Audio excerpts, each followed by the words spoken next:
Dans les années 30, un calicot disait « Nous sommes les artisans d'un nouveau monde ».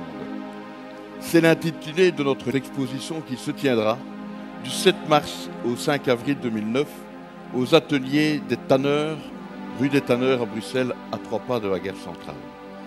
Cette exposition sera consacrée à notre histoire sociale, mais bien entendu, celle-ci ne se limitera pas à la seule centrale générale. Elle ira de la naissance de la révolution industrielle à nos jours, en passant par les grandes conquêtes des droits sociaux et de la sécurité sociale. Vous y trouverez photos, documents sonores, extraits de films, mais aussi des anciens drapeaux restaurés d'une grande valeur historique, sentimentale et artistique. Chaque section sera invitée à visiter cette exposition pour laquelle des visites guidées seront organisées. Bien, c'est bien montré ici, dans l'image, tous ces travailleurs qui sont ensemble. Si vous êtes seul devant un patron, vous n'obtenez aucun point. Vous n'obtenez rien. Si on est ensemble, si on est solidaire, là il y a moyen d'obtenir quelque chose. D'accord? La main dans la main. La main dans la main, voilà, la solidarité. Voilà. C'est pour ça que tous ces personnages, toutes ces petites figures ont le nez dans la même direction.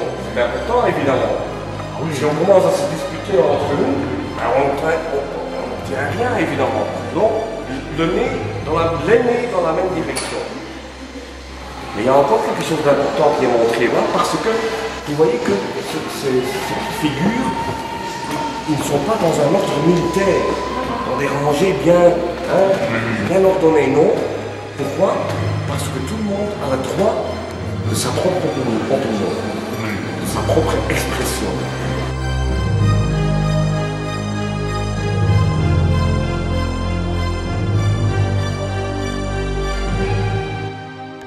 ...200 jaar geleden, bij het begin van de industriële revolutie...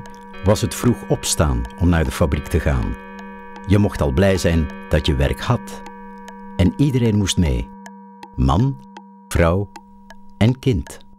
Want in die tijd was kinderarbeid heel gewoon. De dagtaak begon vroeg en duurde lang. 16 heures. 16 heures de travail par jour. Pour un salaire de misère, dans des conditions hygiéniques inacceptables. Et ça, c'est l'autre tableau, c'est ce tableau-là. Devinez un peu, vous n'allez jamais deviner. Vous êtes mon 20e groupe depuis l'ouverture de cette exposition. Personne n'a jamais trouvé. Mais dites-moi, essayez quand même de me dire quelle est l'activité dans cette usine-là, dans cette petite usine. Vous allez vous tromper. L'imprimerie. Voilà. Vous voyez que vous vous trompez? Non, c'est pas une imprimerie. C'est pas possible. Parce que des gosses de 10 ans en train de fabriquer des allumettes. Maintenant, vous allez peut-être dire, ben, à la limite, à cette époque-là, c'est encore un travail léger. Pour des enfants, c'est encore plus confortable que d'aller travailler dans la mine. Ouais. Mais nous oublions quelque chose, non? Qu'est-ce qu'on oublie? Le souffle. Évidemment, ce n'est pas que des petits bois, hein. Il y a le souffle. Les deux gosses que vous voyez là, est-ce qu'ils sont protégés? Pas du tout. C'est les mains nues qui travaillent. Si vous travaillez pendant 5 ans dans le soufre, les mains nues, vous attrapez les maladies les plus affreuses que vous pouvez vous imaginer.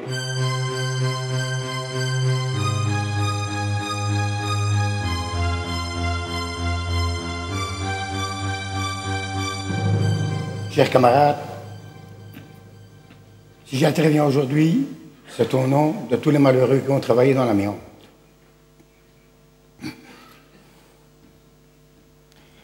J'ai travaillé 12 ans et je vais parler ici en expliquant mon cas. Et il y a énormément de monde qui sont dans mon cas. Alors, si j'explique mon cas, j'aurai beaucoup plus facile. Moi, j'ai fait une demande à la maladie professionnelle. Avant de faire la demande, j'ai fait des examens. On m'a injecté un liquide dans les poumons. on l'a pompé, et j'ai 78 particules d'amiante par centimètre cube dans les poumons. J'ai des plaques d'amiante collées sur la plèvre.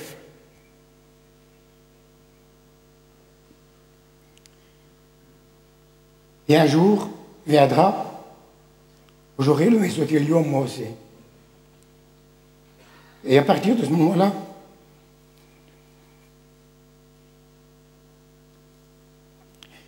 il me restera 2 mois à vivre. Ooit was de Parijse Bastille bestormd voor vrijheid, gelijkheid en broederlijkheid. Maar daar was voor het werkvolk geen sprake van. Integendeel, eigenlijk werden de mensen beschouwd als onderdeel van de machine en ze hadden zich te plooien naar het dictaat van de patroons, zonder recht op spreken. Il est expressément défendu à tous, artisans, ouvriers, compagnons, journaliers, de quelque métier ou profession que ce puisse être, de se réunir, de délibérer, de rédiger des règlements et des statuts.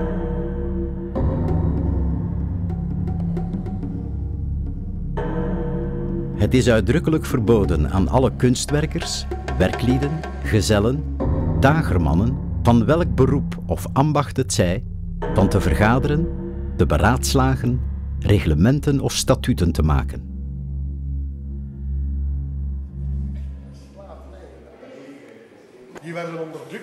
Bij de oprichting van België in 1830 werd die Franse wet overgenomen en bleef hier tot 1868 gelden. Wie werkte had geen rechten, maar wel een boekje dat je altijd bij moest hebben. Je kon wellicht niet eens lezen, maar de baas kon er wel zijn bemerkingen in kwijt.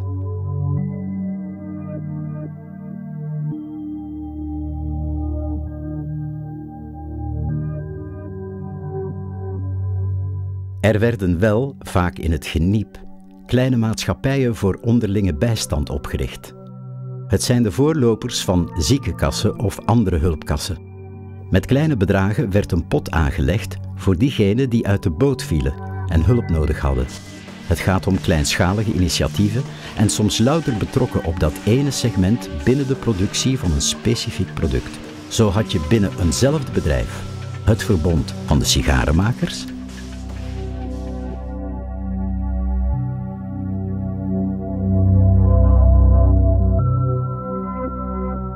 maar de inpakkers hadden weer een andere bond.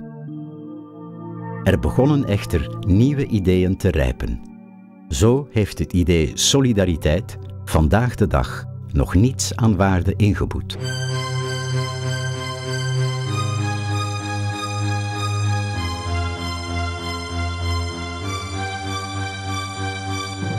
On ne peut que reconnaître la force que constitue la solidarité dès lors qu'elle est coordonnée par nos nationaux suite à une menace des astreintes. Nous profitons de ce congrès, camarades, pour remercier une fois de plus les camarades venus de différentes régions du pays pour nous soutenir au travers de cette action du 21 novembre à UCB. Et au nom des travailleurs du CB, même si je peux le faire en solo, je vous prie de recevoir ces acclamations.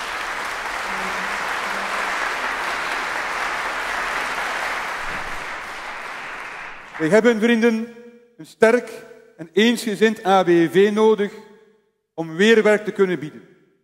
Er mag geen plaats zijn voor verdeeldheid in een vakbond die voor solidariteit opkomt.